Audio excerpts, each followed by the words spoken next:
because this is why these events are happening. They're not random, they're happening by actually long planned design. And when people hear another explanation of the world, which instead of presenting the world as a series of random dots, but actually connects them and says that's happening because of that, and that's happening because of that, and that's connected to that, and that's connected to that, and this is where they're all leading us, it's extraordinary to see the lights go on, and people go, and actually this makes far more sense than what I've got from the mainstream media. So it is a time of great challenge, because this thing is moving, not least into the technological level of control. 5G is a weapon. It's used by the military. Do you know these 5G millimeter wave technologies are used to scatter crowds? You know, they drive up in this technology when they want to scatter a cloud, and they put out these frequencies in a much higher power than 5G will be initially with us, but the same frequencies. And people scatter because they get the feeling their skin is on fire. Because the human body, including the skin, is an antenna. It interacts with frequencies, and it receives and transmits information. At the cutting edge of understanding of DNA, scientists know that DNA is a receiver-transmitter of information. And so we are electromagnetic, electrical organisms, transmitters and receivers of information. When our electromagnetic fields are in balance and harmony, we have health. We have psychological health, and we have physical health. The reason that this technological society is causing so much psychological and quote, physical disease is because these frequencies, technologically driven, and we live in this Wi-Fi world now and all the phone masts and all the rest of it, these technologically generated frequencies are scrambling the balance of the human electromagnetic electrical communication systems. And if you scramble them, you create a state of disharmony, dis-ease, which plays through to physical and mental, emotional, psychological dis-ease. The brain processes information electrically. It communicates with the cellular structure electrically. And it operates within a certain band of frequency. If you can broadcast frequencies carrying information, this technology has long been known, carrying information and perceptions within the frequency that the brain decodes information, the brain will decode those frequencies and will have those perceptions. You can externally, even without connection to AI, although that's the piece de la resistance, if you like, that's the kind of holy grail. But even before that, you can influence people's perceptions externally by broadcasting these frequencies that we interact with, because we are antenna. Every thought, every emotional response is a frequency. It generates a frequency, and it is of itself a frequency.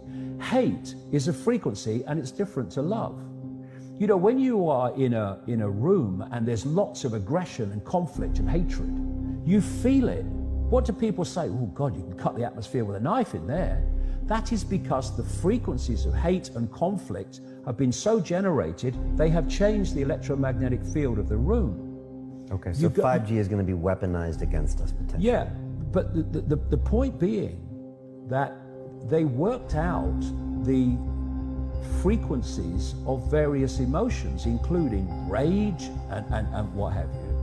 And basically, they can play across a community these frequencies without anyone knowing, and it starts to have an effect. And you find there is very, very little that won't wait till you're on a landline, and you can have a proper conversation with someone without this burning your brain and without you constantly on it, because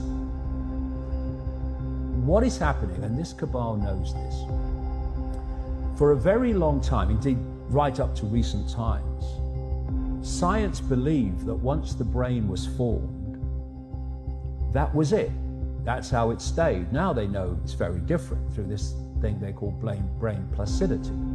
Brain placidity means the brain is changing in the way it processes information and the neuron networks it creates to process information on the basis of information received.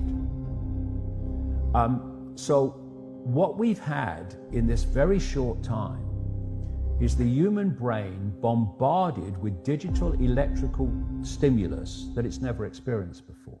5G doesn't travel well because of the nature of its frequency. So instead of big towers, as we have now, broadcasting these frequencies long distances, it won't do that. And it doesn't go through solid objects, what we call solid objects, very well either.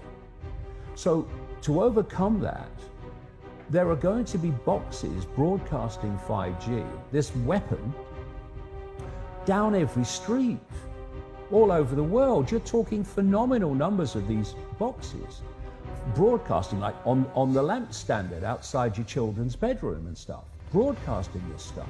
There's no way you'll be able to go where you won't be in a field of 5G. It's changing the human brain.